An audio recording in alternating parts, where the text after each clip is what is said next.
Hello, welcome back to another section of Mapping the Edge by Sarah Dunant. So happy to finally be back reading another section for you guys.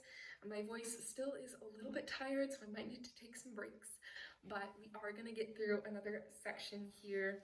Glad to be back. If you're liking this book, give me a little thumb, subscribe so you can catch the end. We're getting pretty close to the end here, if you can see. We're definitely past the halfway point, so pretty exciting there.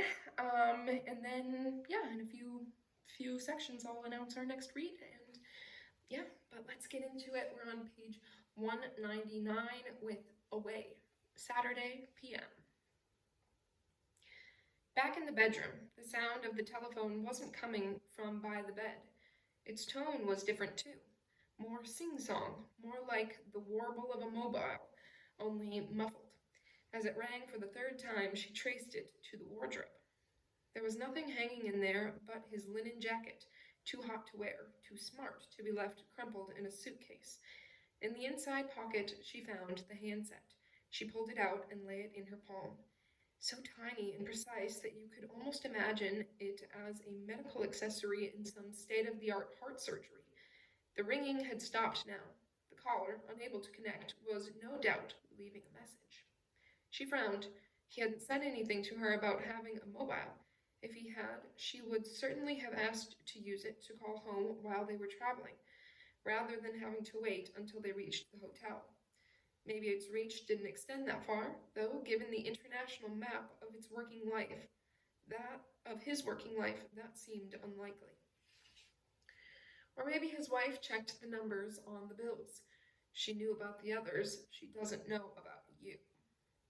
She studied the dialing bar. Sure enough, a small icon had already lit up, alerting him to the missed call. 9:30 on a Saturday night. You don't want to know who this is, Anna, she thought. It's nobody's business but his.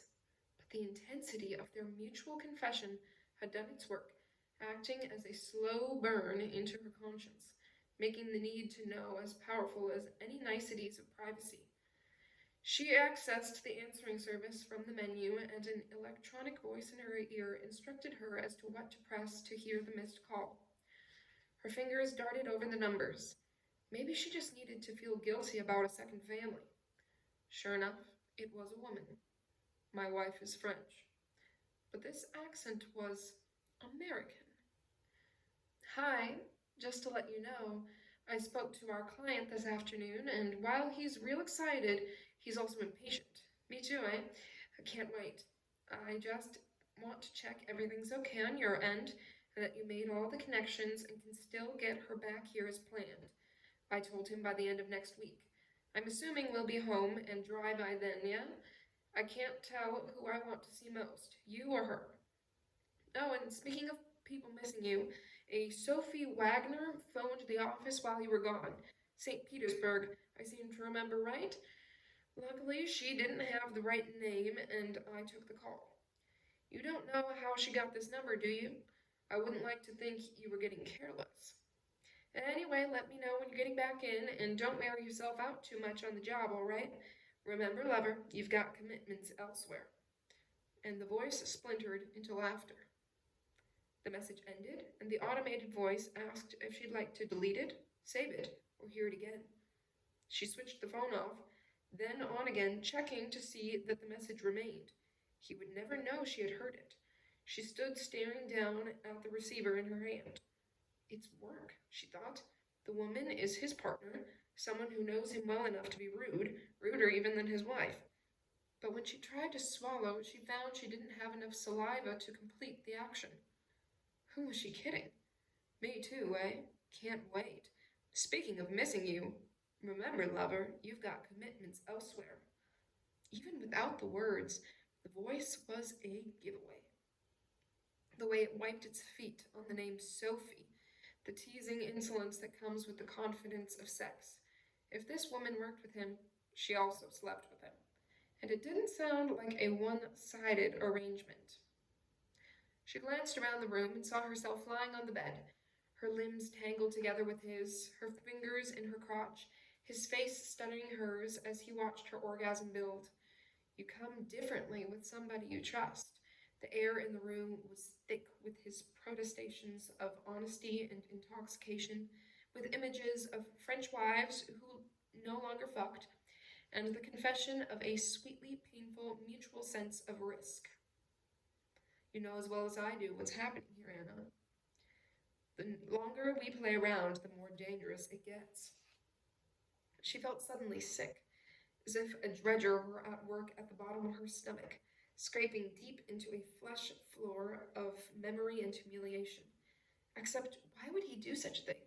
Why bother himself with exhausting lies when all the time he had some other woman, not even his wife, billing and cooing into his inside jacket pocket? She reran the call in her head. And where did she, Anna, fit into all of this? Was she the her they were referring to, the her who should be back next week? Surely not. In which case, she had to be the job that he should wear himself out of. And what about Sophie Wagner in St. Petersburg? Did that mean another hotel room somewhere with the imprint of tangled bodies on the bed? She remembered him standing with her in the corridor that first night in the London hotel, waiting for the lift to come, repeating her phone number back to himself. "I'll call you tomorrow," he had said, as he kissed her goodbye, not offering his own number in reply. And he had called the very next morning, warm and eager for more. "What if I need to get in touch with you in an emergency?" she had asked him later. "I've got an answering service," he had said. "I'll let you have the number." But somehow they had never got around to it. He had always called her, though he had never left a message, only ever spoken to her direct. Was there a reason for all that? Luckily, she didn't get the right name, the woman's voice had said. His name, presumably. Maybe if you don't know someone's number, you don't know who they really are. The dredger was at work again, slicing into nerve ends concealed in the mud. She tried to steady herself. So, this lover of hers had other lovers, other agendas. So what? In a way, so did she. She was the one who had gone through the want ads in search of a story. This wasn't like her and Chris. She had some agency here, some power. But first, she needed to know what she was dealing with. She needed to talk to Sophie Wagner, whoever she was. She looked at the phone in her hand. A traveling man would take his own directory of numbers with him. She looked at her watch, almost 9:40. He was already impatient with her absence. She didn't have a lot of time. She locked the door from inside. Sitting on the loo, she started work on the phone. The menu offered up a directory of most used numbers. She started punching buttons to check each of them. As they came up, she realized she had nothing to write them down with. Lifting the hygiene wrapper off the tooth mug, she used it as her paper, grabbing a lipstick pencil from her makeup case as a pen. The first few numbers had no names attached. Presumably, these were the ones he used all the time, and he didn't need to be told who they were. She wrote them down anyway. 2 of them had a European prefix, not France, and 1 was in Italy. Then came 2 with names attached. 1 sounded Russian, but she couldn't be sure because she didn't know any East European prefixes. The other was American, both men. She was writing so fast the tip of the pencil snapped off in the paper. She was moving to the door to get a better implement when she heard a knock on the outside door. Anna? On the little phone screen, the name Sophie had flipped up, followed by an initial, W. Anna? Then a number that she recognized as American, area code 212, Manhattan. Try to get that. She frantically scrawled it down, what was left of the pencil crumbling completely under the pressure, so the last 2 digits were barely legible. 87. 87. The knocking got louder. She heard him rattling the door. Anna, are you in here? Yep, hold on a minute, I'm on the loo. She stuffed the piece of paper deep into her wash bag on the basin, zipping it closed. Then she flushed the toilet. Just coming, she shouted over the noise of the cistern. She slipped the phone back in his jacket pocket on her way to the door. Sorry, she said as she stepped inside. What's with the lock, you all right? Yes, fine. I was wandering around naked, and they came in to turn down the bed. What have you been doing? I've been waiting for over an hour. Oh, I kept trying to get through to London, but it was engaged. But I thought you said you'd spoken to her. I wanted to add something. Anyway, it's done now. You must be starving. I gave up. It was getting late. We'll have to find somewhere else. I'm sorry. We can go straight away. I'm ready now. Really? He gave a slight frown, taking hold of her hands and turning them over until her palms were facing upward. What have you been doing to yourself? He said, shaking his head in mock astonishment. You look like a bride at a Hindu wedding. She stared down and saw a crisscross of rust-colored streaks like henna stains running through her fingers and onto the palms. Oh, it's lipstick pencil, it broke. Before it got to your lips, I see, he said. He put out a finger to her mouth, running it along her bottom lip, then prodded it inside. She caught at it with her tongue and pulled it in further. He smiled. You're almost enough to put a man off his dinner. Compliment, eh? Come on, let's go eat. On his way out, he plucked his jacket off the hanger. Was it her imagination, or did he slip his hand inside to check the phone was still there? It took a while to find a restaurant that was willing to serve them so late, and once they found one, it seemed easier to eat than to talk and drink. The wine was his second bottle, her first. He went to the loo halfway through. Whether he picked up the call, it was impossible to tell. When he came back, she decided to poke a little just to see where it might go. Can I ask you something? She said casually as she reached for the wine. What will your wife be doing tonight? Do you know? My wife? I don't have a clue. She's probably out with friends. What's she like? Does she look at all like me? No. She doesn't look anything like you, Anna. I was wondering what language you spoke when you were together. Is her English as good as your French? He frowned and put his fork down on his plate. What happened here, Anna? Did you get mad with me because you felt homesick? I wish you were more stupid, she thought. I could find it easier not to want to fuck you. Why does it make you nervous, Samuel? It's just curiosity. No, it's not curiosity. It's picking at the scab. I don't want to talk about her anymore. I don't want her at the table. I want to be with you. You don't exactly have a long time left. 1 day, 2 nights. It's enough. Enough for what? But he didn't pick up the gauntlet. Okay, so tell me what you'll be doing in Geneva next week. He shrugged. Same as usual. Which is going to see a man about some paintings. When will you be in London next? I'm not sure. Maybe week after next? Week after next. And will that be about work or pleasure? He held her gaze. I suppose that depends on whether you forgive me for whatever it is I seem to have done. She shrugged as if she didn't understand the comment. He put out his hand across the table and covered hers. His touch was very warm. You could see how one could mistake it for feeling. I shouldn't have left you, he said quietly. When? In the room making the call. You've been traveling without me, and I can't get to where you've gone. She stared at him. His attention was like a search beam, throwing light into the darkest of corners. She dropped her eyes. I'm sorry. I think I'm just tired.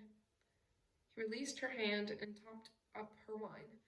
Yeah, well, that makes 2 of us. Why don't we just relax, eh?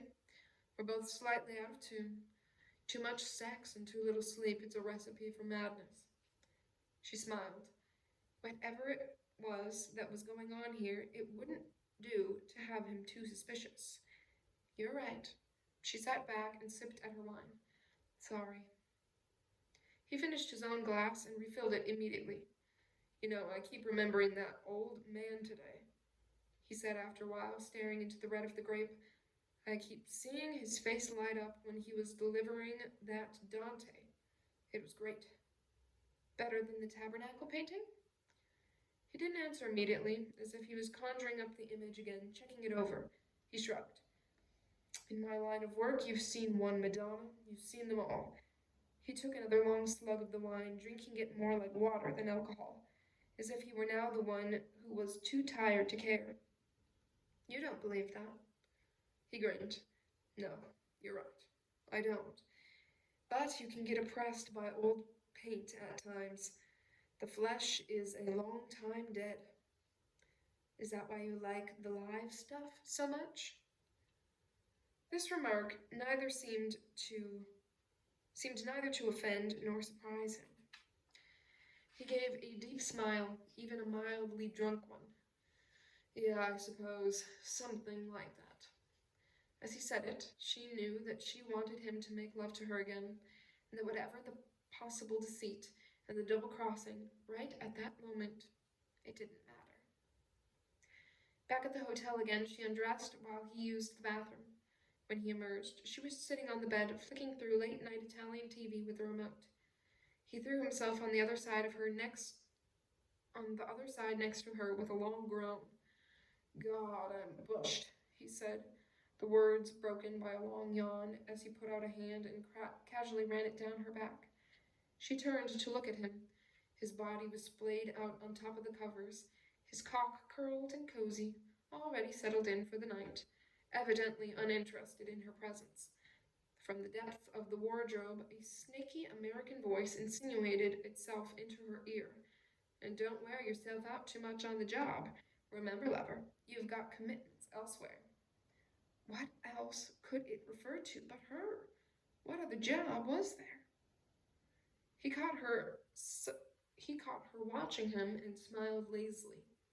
She lay back on the bed next to him. Suddenly, their very closeness seemed strange. She felt aware of her own nakedness, like Eve after the apple. She wanted to get up and go somewhere else, curl up in her aloneness and fall asleep, but she also wanted him to make the first move, to prove that whatever it was that was happening between them, it was about desire as well as work. She flicked off the TV, then lay for a moment in silence. She ran a teasing finger down his chest. Nice. He opened an eye. "You're gorgeous," he said absent-mindedly, and pulled her toward him, cupping her inside the crook of his arms as if he were cradling a baby, removing her hand from its exploration as he did so. They lay there glued together, unmoving. It was clear he would soon be asleep. "Do you want to make love?" she said, trying to sound casual, but the words stuck in the air, harsh and exposing. He laughed lazily, seemingly oblivious to both her anger and her fear. "Oh, Anna, though thou art as lovely as the dawn, I'm afraid I'm finished for the night. You should have got me before the second bottle of wine. It's all that's driving. I have to sleep." And he pulled her closer to him, as if the smother of the embrace would be its own fulfillment. She lay there, her head on his chest, his heart beating a staccato bass track in her soul. He must have registered her tension because he gave her a little squeeze. "Tomorrow we'll have breakfast in bed, eh?" His head fell to one side, and almost immediately his breathing evened out, his arm around her body, turning dead and weighted in sleep. "Don't wear yourself out, lover." The words were like barbed wire. Whichever way you tried to pull them out, they tore their way further into the skin. She lay inside the grip for a while, poking at her ego to assess the level of damage. A memory, like a smell, wafted into her mind, the moment from the end of her affair with Chris. The worst had already happened. The Dear John bit delivered through a stunted phone call and a brush-off from his secretary. She had been nursing the wound for 10 days, by which time it was clear it had gone septic. It was then that she had decided to call him at home. He hadn't been there. Instead, she had listened to his voice on an answering machine inviting messages for him and his family. She had sat in shimmering silence, failing to do as he asked and speak after the beep. It had been the longest 40 seconds of her life. She had felt like a child whose sense of self hadn't been sufficiently nurtured by its parents, from whom something vital had been withheld, something that at this moment would have sustained her instead of ripping open her stomach and pouring her insides onto the floor. That phone call had proved the beginning of a violent downward spiral that had ended 6 weeks later on an achingly cold lakeside beach outside Windermere. Her crouched against the wind, holding both hands deep into freezing water and watching the skin bruise with the cold till it was the color of the blue-black pebbles beneath them. In that instant, she had realized that she was either going to get over this or she wasn't, that it was as simple and as apocalyptic as that. Her choice. And suddenly what had felt impossible became almost easy. She had removed her hands from the water, sucked her fingers back into life in her mouth, and walked back up to the hotel where a message from Estella had been waiting at the front desk, and from where the world started again, with Anna as a stronger pulse beat within it. Then, and now, the left side of her body was gradually going numb under his arm lock of sleep, but she wasn't going with it. She shifted herself in his grasp, and when he didn't wake, she pulled up his hand and slid herself out from under him.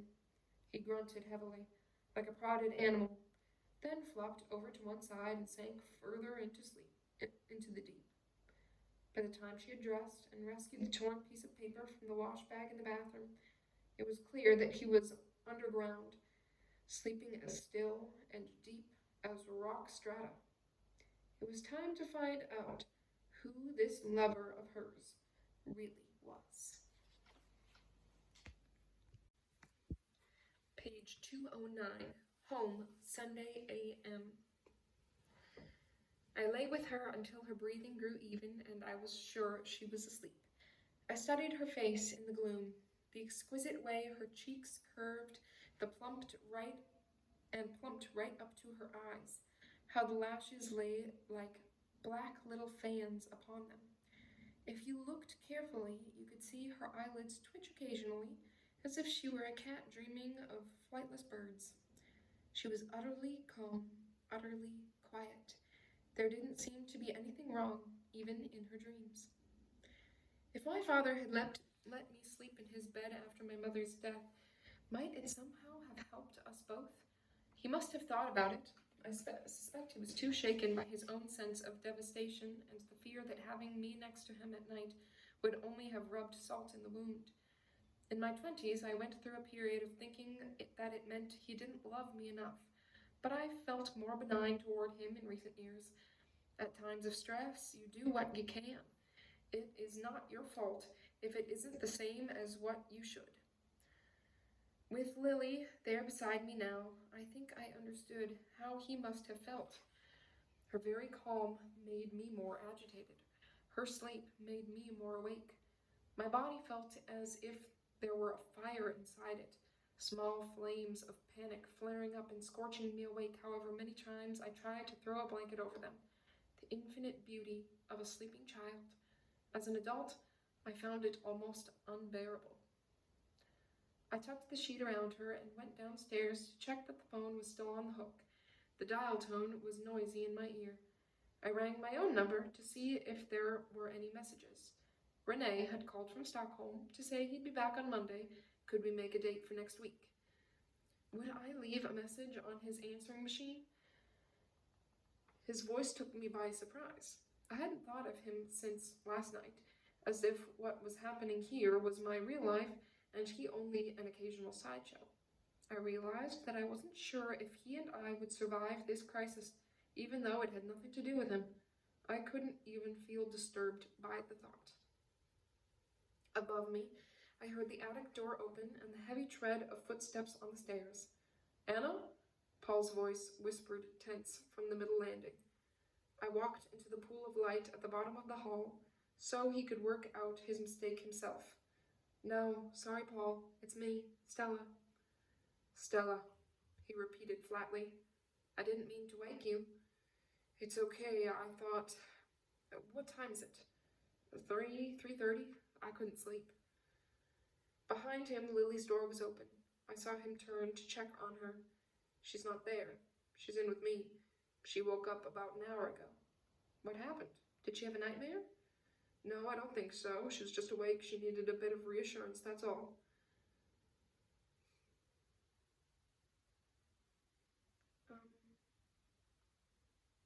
Oh, I'm sorry, I've switched the people around. 3:30, I couldn't sleep. Behind him, Lily's door's open. I saw him turn to check on her.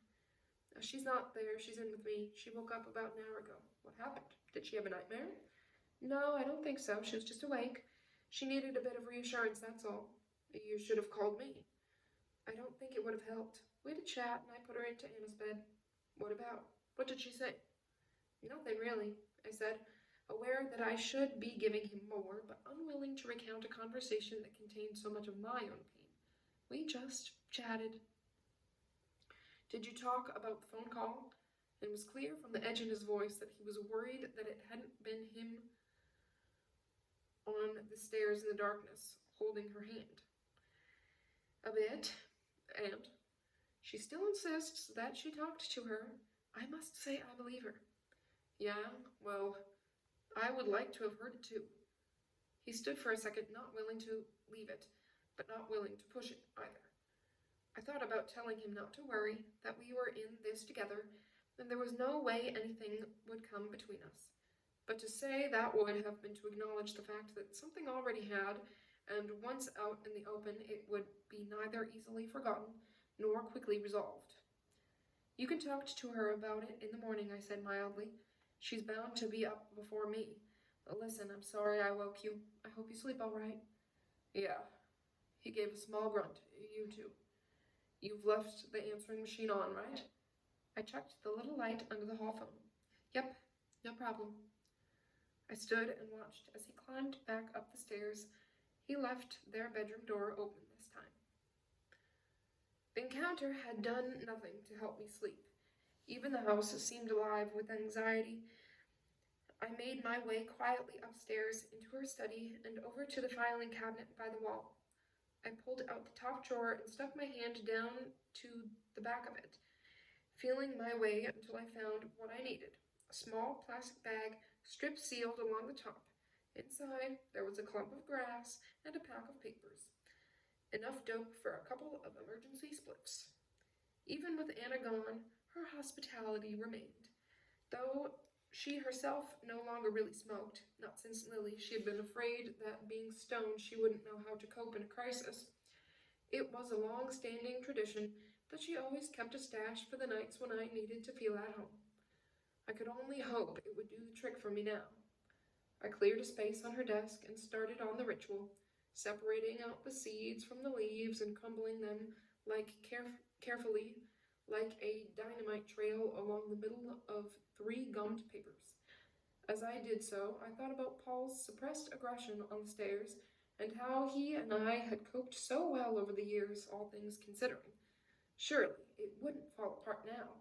There was too much past to support it. Anna and I had already been best friends for years when she first met Paul in the mid-80s. They'd even slept together once, I seem to remember, before discovering that they did much better out of bed than in. A year or so later, when Paul had his road to Damascus about such matters, it was Anna he talked to first, and the result was that while he became exclusively triumphantly gay, they became even firmer friends.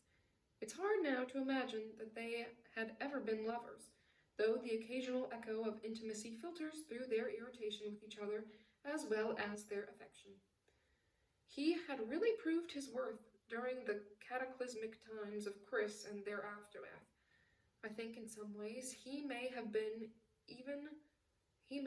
more help to her than I. His energetic promiscuity, better able to empathize with her sexual meltdown than my ignorant anxiety was. Then, after Lily was born, he was also there. He had the knack of ringing just at the moment when the going got tough, as if he could hear those vibrating, angry bee cries clear across the West London night. He was the first to discover how much Lily liked the car, how she would instantly fall asleep on the second turn around the Hogarth roundabout, even if she had had an equal tendency to wake up again on the straight stretch of Chiswick High Road home, and she in turn got used to seeing his broad, good-looking face as he strapped her in and out of her car seat late at night. For a while we provided between us something of a triangle of care. I was the first to fade away. International law firms have little enough truck with the legitimate kind of parental leave, let alone the non-parental type. I kept up a weekend schedule for a while, but in the end we all got tired of the disruption. It is, I discovered, not possible to live in two places at once, and I reverted to a monthly and then 3-monthly cycle. As I rolled the spliff between my fingers, I tried to remember how excluded I had felt by that discovery. But the truthful answer is, as far as I can recall, not at all. I had always been the least adept at the baby stuff, more frightened of the right way to pick her up, less able to cope with the tears or the demands. Maybe biological time clocks also bring with them an ability to tell the time. And anyway, as was already becoming clear, we had got better and better as she grew older. Words proved our breakthrough. We seemed to share a verbal gene, Lily and I, and have always found it easy to chatter even about the most mundane and meaningless of things. While her first word, mummy, was directed at Anna, Paul was harder to say than Daddy, and took much longer to perfect.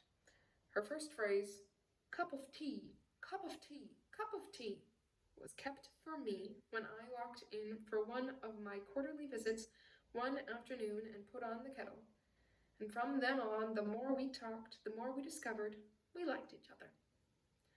As for Paul, well, he too has achieved something unique, and because of that, over the years, I have grown to respect him very much. But I cannot say that were the two of us to find ourselves together on a desert island, one of us wouldn't choose to swim. Nothing personal, you understand, just something about not being soulmates. Given the pressure we were under at this moment, it was not, therefore, surprising if we were feeling the strain. But we would come through it. Of course we would. I had a sudden flash of us, 3 of us. Paul and Anna and me, all sitting in a church pew together, years from now, watching proudly as Lily stood at the altar, all grown up and gorgeous in some fancy frock, with a hunky man at her side. Father and mothers of the bride. Outrageous. Camp. The image shifted. Paul and I were still together, but this time the service was different. On the altar there was a flower-laden coffin next to a discreet oven door, and the third figure in the pew was Lily, sitting between us, each of her hands held tight in one of ours, except that when you moved the camera into close-up, you could see how we were trying to pull her in different directions. The image did not bear thinking about. I took the coward's way out and lit the spliff. The sound of the grass crackling against the paper created a familiar static in the night silence. The very act of pulling the smoke inside relaxed me, triggering a Pavlovian memory of release, like the pleasure of taking off a pair of shoes that are too tight. From my lungs, the smoke song started filtering up into my head. Brain talk. It wouldn't be long before we were singing in there, too. I like being stoned. It has always been a mystery to me why some people are so scared of it. When I first discovered it in my teenage years, I was still shadowboxing with my mother's absence. Dope achieved more than therapy ever could. To begin with, it made me laugh. It made the world absurd rather than just plodding and flat. And wonder of wonders, it made my own mind more interesting as it got looser. And as it got looser, so my mother started to find her own way in. I don't know quite how or when it happened, but I discovered that I was thinking about her, and that rather than being a black hole of memory, she began to take on substance, to have a form and a personality. I found myself studying photographs of her, imagining her face in movement, and wondering what her voice would have sounded like, what she might have thought about the Bay City Rollers, or Watergate, the maxi skirt, or the end of the Vietnam War. I practiced these topics on her, along with my own responses, and then sometimes, when I felt more confident, I tried them again on my father. Of course, I never told him where I had got it all from. That would have been cruel, since his pleasure in my newfound voice had so much to do with his worry about my previous silence. I dare say it had its dangers. No doubt it could have all gone horribly wrong, grown into obsession and psychosis, a child on drugs resurrecting her dead parent for company. But it never felt like that to me. After a while, she sort of faded away. I suppose my own life took over and I found other people to talk to, other ways to spend my time, but afterward I felt as if I had known her a little better, even if she had been constructed of smoke rings. Since then, dope has always been somewhere I go to be at home, where I can feel looked after, or maybe where I have just learned to look after myself. Now even the smell of it reminds me of solitude, of time then and time now, years of Friday nights spent in my Amsterdam apartment, sitting on the floor by the open windows on a summer evening after my phone call to Anna, some concert or opera on the airwaves BBC Radio 3, sneaking its way onto my foreign dial like a subtle cultural imperialism. I turn up the stereo and let it take over the space inside my head, as well as the one in the room. I love the fact that I know nothing at all about classical music. I like the way it rolls back away from us in time, like a country whose history I have never learned. It is one of the things that makes me feel really good about the idea of growing old, that there will be so much time and space to discover it in. Perhaps, not surprisingly, when I paint this fantasy, I am always alone in it, a teenager grown old, with no need of anyone else to share it with, not lovers, not even best friends. But what about Lily? What would happen to my life if Lily had to be included in it? If Anna really didn't come home and we, me or Paul, were left holding the baby? She sounded funny. When she said goodbye to me, she sounded sort of sad, like she didn't want to go. Her words on the stairs came back like a sudden howl round in my head.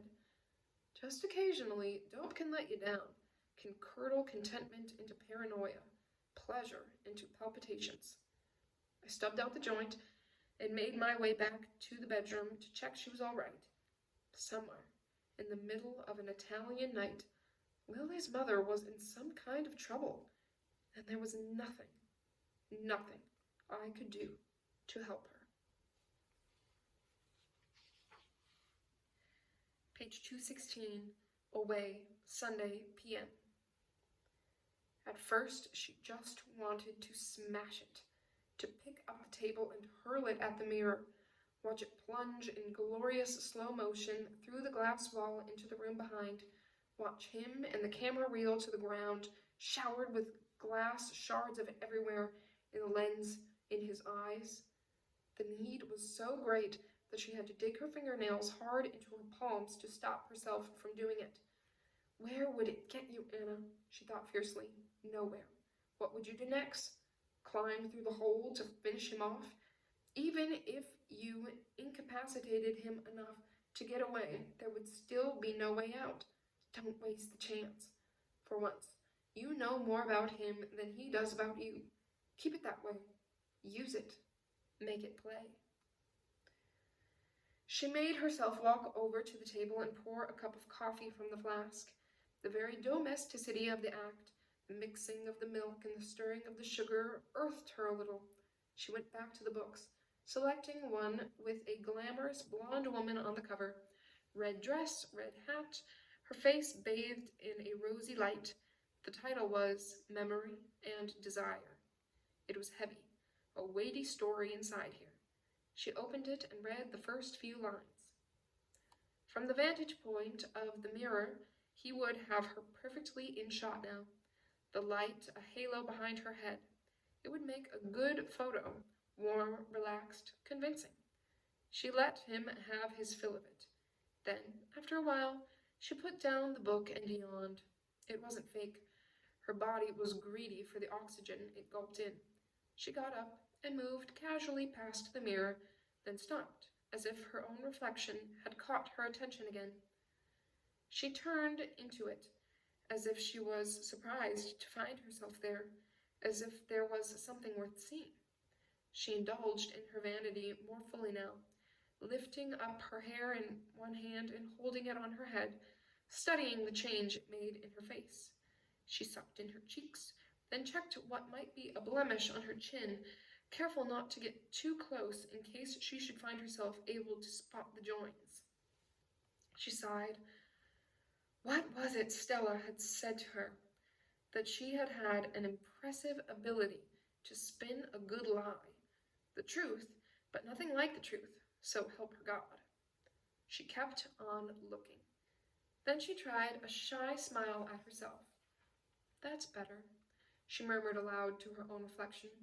See, you don't have to be scared all the time. It's not as bad as you think. He's not a monster. He unlocked the door and let you out, didn't he? That has to mean something. She paused. The woman staring back at her remained unconvinced. She frowned. What if he's telling the truth? If all he wants is your company? It's only 2 days. You talk, get to know each other, see him through a bad time, and then you go home. He lets you go. He keeps his word, and you keep yours. No one has to know. It's your secret. Between the two of you.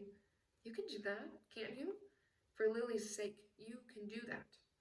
She gave herself and him a bright smile, as if in answer to her question. And then, at last, she heard it, the small but unmistakable noise, half click, half scrape, that placed him at the moment on the other side of the wall.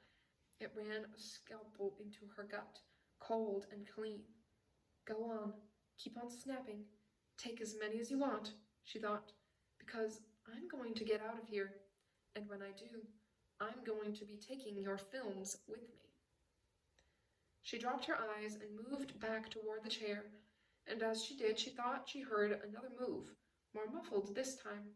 Another roll of film, or had he had enough? Somewhere close by, the dark room would be waiting. Was it the same room or somewhere else? Wherever it was, he wouldn't want to risk her hearing him go there. Not now. Better to wait until she had left before he made his move. She glanced around the room. The horse was still on the table, wobbly but still standing. They needed to be reunited before she could leave. She gave another yawn, bigger this time, equally genuine once it took hold. Then, placing herself between the mirror and the table, she gathered up the wooden animal along with the book. From there, she walked slowly and noiselessly out of the room. And noisily out of the room, snapping the light off behind her. She kept up the obvious soundtrack as she mounted the stairs to her room and opened and closed her door loudly.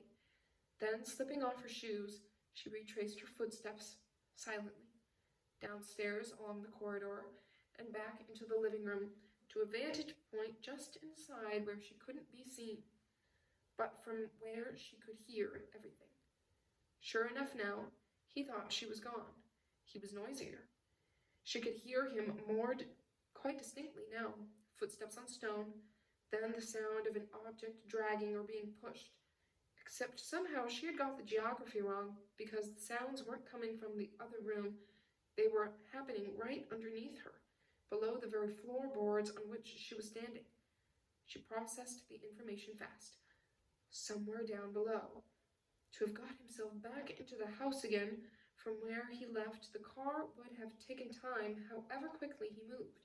He couldn't or wouldn't have risked coming in on the ground floor, because he must have known that she might be up and about by then. Of course, that was why the front door didn't open. It was never meant to.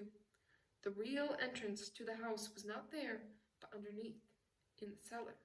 The perfect place to hide all manner of darkness, and the only way in and the only way out, which was why he could afford to have her roaming around elsewhere, while he darted between the floors creating his glorious works of art. That would be what he was doing now, believing claiming she had gone to bed, he probably wouldn't bother to check, just deliver his precious film into the darkroom and start to play with her in his developing tray. She had to find a way down to him. She shifted her weight slightly, and the noise beneath her suddenly stopped. She froze. He couldn't have heard her, could he? There was nothing to hear. She imagined him standing underneath, staring upward, puzzled, as if he even suspected she was still there. He would need to know what she was doing, just to check. Her silence would make him too nervous. She was right. About 20 seconds later, she heard him moving again underneath the hall this time, then making his way upward, not as she had first assumed into the room next door, but from another set of steps. She heard a door open somewhere in the darkness under the stairwell. Got you, she thought. Got you. She slipped herself behind the living room door. He wouldn't see her. He wouldn't search here first, not until he had checked the rest of the house. As soon as she heard him move upstairs, she slid out of the living room, across the hall, and into the recess under the stairs. She pushed herself to the back, sliding her hands frantically across the wall in search of the door which she knew had to be there. Above, she could hear him in the bedroom now, lights snapping on and off, doors opening, furniture being pulled this way and that, his movements as urgent as her own. He would be getting agitated now. In a house with so many locked doors, there were only so many places where a person could hide. Her fingers located an edge, and she followed around it until she found the handle. She yanked it down, but the door stayed shut. She had to bite her lip not to let out the moan of disappointment. He had locked it. He had locked it. How could he have done that so quickly? She had found the way out, but she couldn't get into it. Above her, she heard his footsteps coming down the stairs. Page 221, last chapter for this section, Away, Sunday, early a.m. At the bottom of the stairs, the reception area was empty. Anna rang the bell. After a while, a man came out, mid-30s, comfortably unfashionable in a cardigan and slippers. According to Samuel's guidebook, it was a family hotel. Not exactly 5 stars, but charming in its way. "Sorry to disturb you," she said in Italian. "I'm from room 14. "Yes, I know," he said, and his gaze hovered nervously over the ugly bruise that was coming into flower above her right eye. "Can I help you, Signora Taylor?" "Miss Taylor." Appendage to Mr. Taylor, of course. He would have registered her on his passport. The Italians didn't give a toss anyway. It was more to do with employment for bureaucrats than with morals. My husband is asleep and I need to make a phone call. I don't want to wake him." "Of course. There is a phone in the lobby. You speak Italian very well." "I used to, a long time ago. It's long distance?" "Fine. Shall I put it on your room bill?" No, I wonder if I could pay you in cash. It's just, it's a private call. I don't want my husband to know." He made a small face, midway between a shrug and a smirk. His wife was a pretty woman, plump and pouty, with deep brown eyes and spreading breasts. It seemed doubtful that he had ever wanted to call anyone else while she was in the house, but presumably, like all men, he reserved the right to imagine. "Of course, no problem. Why don't you call from the office? It's more private in there. I'm in the back if you need me." She sat herself down at the desk and picked up the receiver. She found that her fingers were shaking. 2 in the morning. It would be 6 hours earlier in New York. Anyone with a life would be preparing to go out and enjoy it. She dug out with the crunched up piece of paper 8787, the last 2 digits. The number connected and an answering machine came on, an Ella Fitzgerald track offering a few sassy, well-chosen lyrics before the music faded, and the woman's big voice cracked in. "Hi, Sophie Wagner here, but not in person," it said with that neon optimism which nestles so close to depression in many Americans. Why don't you... Then the machine cut out, and another voice cut in. Same timbre, not quite the same irrepressible bounce. Hi, it's me. Sophie Wagner? Yeah. Who's that? You don't know me, but I got your number from a friend. I'm calling you from Italy, actually. Italy, great. Who's the friend? She took a breath. Samuel Taylor. There was a pause, then, I'm sorry, I don't know anybody by that name, but the voice was still up, perplexed rather than hurt. Oh dear, he said, well, it's possible that when you met him, he used another name. He's an Englishman, tall, maybe 6'1", 6'2", late 30s, early 40s, firm build, slightly graying hair, full face, attractive, smiling eyes, good sense of humor. There was a short pause. How else could she put it? Good in bed? Hey, I don't need this, Sophie Wagner said, and the line went dead. Anna held the receiver in her hand while her heart returned to its normal tempo. Then she dialed again. This time it was engaged. She counted to 20 and repeated the operation. The answering machine kicked in. It ran the whole message this time. As the beep came, she imagined Sophie sitting at the table, curling her fingers nervously around a wine glass, trying not to give a damn. Listen, Sophie, I'm really sorry to bother you. My name is Anne Franklin, and I need to talk to you about this guy because I'm sure you know him or knew him, and I need some advice. I'm a professional woman, sorted, not hysteric, but I think I'm in trouble, and I need your help.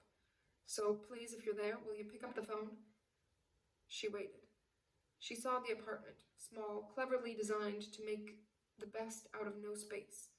If Sophie was really lucky, she was high enough to get a glimpse of the city, an abstract of rooftops or a bird's eye swoop down a grid street, a wind tunnel of light and glass.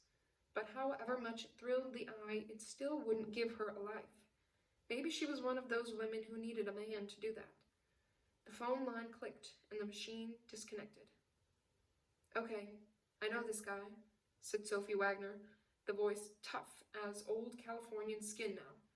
Talks a good line, knows how to schmooze and when to pick up the check. In bed, he likes the woman to do most of the work during the warm-up.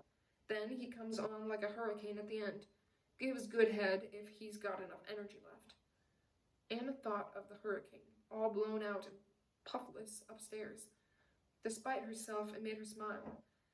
Yes, I believe we're talking about the same man. Only his name wasn't Taylor. It was Irvin. Marcus Irvin. And the only advice I've got to give is, if you're still hanging out with him, take a pair of garden shears and slice it off. Only make sure you dump it someplace where no one can find it, so he can't get it sewn on again. So what if life hadn't treated Sophie Wagner that well? At least she had kept a sense of humor about it. We could all wish for so much, thought Anna. Can I ask what happened between you? How far have you gotten? She considered how to put it. I'm beginning to doubt his sincerity. On the other end of the line, she heard a whoop of delight. Whew, you guys have got such a way with understatement. So, what? He's wined and dined and fucked you, right? Right? Has he started talking serious shit? Yes, sort of. Okay, then you're almost at the finish line. Something turned quietly in her stomach. What do you mean? I mean, he's going to dump you. But why? I'm sorry, but can you tell me what happened to you? Where did you say you were calling from? Italy. Is he with you now? And from all the way across an ocean and half a continent. Anna heard something go tight in the woman's voice. No, she said quickly, but I'm due to be meeting him tomorrow morning. Invited you on a trip, right? Yes, he did. So, how did you get my number? I found it in his address book. Jeez, you must have sharp eyes. Was I one of many? I didn't see you were on the front page. Oh, really? Sophie said, her voice like sour milk. Listen, please, I know this must be difficult, but will you tell me what happened? She gave a snort. It's your phone bill. She paused. At the other end of the line, Anna thought she heard the sound of a match being struck in the intake of breath. A New Yorker who still smoked. He would have liked that, enjoyed the lack of PC about it. I put an ad in a magazine, a serious magazine, literary, respectable, with an international academic readership, the New York Review of Books. He answered it, and we met for dinner. This was in Manhattan? Anna said quickly, phone in one hand and pen in the other, scribbling down notes in fast, loopy hand. Yeah, he told me he came here a lot, for work. We met once, twice, then we got into the sack, and after about a month of fairly mind-blowing encounters, he invited me on this trip to St. Petersburg. St. Petersburg, of course. The woman had mentioned that on the phone. St. Petersburg? Yeah, neat, huh? He went on and on about snow on pre-revolutionary boulevards, Hermitage art, pepper vodka like frozen spice, that kind of thing. It was a hell of an in-flight movie. I was up for it. Who paid? Asked Anna quietly. Good question. I mean, since we're both consenting adults. Sophie's tongue hid the syllables with exaggerated care. I bought my ticket, and he took care of the rest. Hotels and stuff like that. Sound at all familiar? Yes, Anna said in a small voice that was not entirely fake. A little. What happened then? Nothing. We had the greatest time, just like a movie. And for a moment, the memory of the pleasure blotted out the pain. He was the perfect lover, bought me presents, told me how important I was to him, and how we were going to make it work for each other, then sent me off on my plane to New York, glowing like some radioactive romantic. She paused. Maybe she was watching herself walk back into her apartment from the airport, her stomach a tumble dryer of emotions. She had probably got through the jet lag by making room in her closet for another set of clothes. And then, boom, it stopped. Just like that, nothing. Zero. Not a word, not a phone call, a letter, a postcard. I never heard from him again. He dumped me. At the hotel desk, Anna's pen had frozen in midair. Why? I mean, why bother to tell you it was serious if he wasn't going to follow through? You think I haven't asked myself the same question? I have no idea. All I know is that one minute, he's got his face in my crotch and he's talking marriage. The next, he's disappeared from the surface of the planet. Marriage? Yeah, joke, huh? Marriage? I have a pretty reliable bullshit detector when it comes to stuff like this, and I still fell for it. So he didn't tell you about his wife? She gave a snort. No, I got the one about his divorce. How he'd been on his own for 2 years and was ready for something real now. He put it very well, very emotionally articulate for an Englishman. So, he's married, huh? I don't know. I mean, that's what he told me. And you don't mind that? No. Well, not really. It suited me. Well, isn't that a coincidence? Tell me, how did you meet him? Through the want ads. Anna paused. A quality paper. Hot dog, Sophia Wagner said in triumph. There you go. And does it still suit you that he's married? Well, yes and no. Anyway, I mean, recently don't tell me. He's thinking of leaving her, right? Oh, God, she said softly into the phone, but more in solidarity with Sophie Wagner's pain than an expression of her own. Because right at that moment, Anna didn't feel any pain. Whatever there had been was gone, wrapped up tight and swallowed down with a wad of saliva until it was deep in her stomach. A drip feed of gastric juices working it over, dissolving and eating away at it.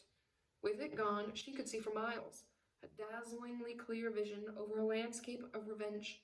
She felt so little pain it almost scared her. Upstairs, he slept on soundly. Hey, said her American cousin kindly, don't let it do you in. You should be grateful you found out in time. Yes, thank you. Tell me, how long ago did all this happen? Let's see. St. Petersburg in February, the most beautiful time of the year, she said, mimicking an English accent badly. What does that make, 5 months? 5 months. 5 months of waiting for the phone to ring. Even the toughest of souls would find it hard to prevent scarring. There was a silence, the first between them. Sitting in her New York apartment, stubbing out another cigarette, Sophie Wagner would be starting to feel a little exposed now, would be looking for some exposure in return. Otherwise, it wouldn't be a fair transaction.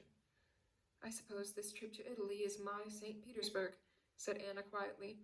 Maybe I should go home now before he arrives, but, well, listen, I mean, if I do stay, if I do see him, do you want me to say anything to him from you? Sophie gave out a gale of laughter, a veritable Bette Midler of sound. Yeah, sure. Just before he sticks it in, why don't you give him my regards? I'd love to see the look on his face. Maybe he'll have a heart attack. And down the phone line, if you listened carefully, you could pick up the howl of pain that followed the words. No, I don't want him to know anything about me. Do you understand? Nothing. I don't want you to mention my name or say you've spoken to me. And if you get hold of that little black book again, I want you to tear out the page with my number on it. And no problem. I'll try my best. Oh, and one more thing, Sophie said, the voice still big in disguise. When you get home, make sure you change your locks, or you're going to be paying for your orgasms out of your insurance money. What do you mean? Look, I have no proof of this, right? But 2 days after I got home from Russia, I went to work and came back to find my apartment cleaned out. VCR, computer, stereo, 2 antique rugs from my grandmother, all her heirloom jewelry, my CD collection, everything, all gone. And do you think it had something to do with him? All I know is I don't broadcast my address around town, and if you were coming in to rip me off, you'd have to know where the alarm system was to deactivate it, or else everybody in my building would know you were here. And he did? You bet your ass he did. He fucked me standing right next to it one time, keeping his eyes on the job. But why rob you? From what I see, he has loads of money. Yeah, and where do you think he gets it from? All that bullshit art dealer talk over the last few months. I've checked out every gallery in the whole goddamn country of Switzerland. No sign. Oh, I bet he sells stuff, all right. He just doesn't buy it first. Can you imagine how many of us independent women are out there looking for a good lover and a little respect? She twirled the memory of Aretha Franklin around the last few words. Enough to dress him in Armani as long as he can keep it coming, that's for sure. Sitting in the drab decor of the hotel office, Anna flashed on her own house. 10 years of Habitat and IKEA mixed with some items of superior junk and a bit of Conran when she had the money. If he was looking for golden eggs, he had most certainly picked the wrong goose. On the other side of the world, Sophie Wagner was waiting. Have you told anyone else about all this? I mean, did you go to the police? Oh, please, you guys watch too many TV shows. New York cops don't catch criminals. They just verify insurance forms. You think anybody's going to be interested in some flake Englishman who fucks his way through alarm systems? Anyway, what name would I give them? Marcus Irving, or who did you say he was? Taylor. Samuel Taylor. He's got a passport. Sorry. So did Marcus Irving. I saw it. God, I don't know what to say. I can't tell you how grateful I am. She laughed. No, you're not. You wish you hadn't heard any of it. So would I in your shoes. If it's any consolation, I've been around this racetrack a while, and I've seen a lot of the horses in action, but I never came across anything quite like this guy. The best you can do is take comfort from the fact you're getting worked over by a class act, then pick his wallet from the bedside table tomorrow night, get the hell out of there. If you did that, you could write my name along with yours in lipstick on the mirror. Just make sure you get all the credit cards, too, she said, dabbling her fingers for a while in the healing waters of fantasy. Good luck. And the line went dead. Anna put down the receiver and sat for a moment with her face in her hands, trying to take it all in. When she looked up, the hotel owner was hovering in the doorway watching her. She wondered how much cash she had upstairs. Maybe she would find herself having to pick his wallet anyway. All right, Signora Taylor? She got up from the desk. Just wonderful, thank you. How much do I owe you? He had a pen in one hand. He looked at it almost mournfully. I'm afraid it's 109,000 lire, he said with a crooked smile. 40 quid, she thought.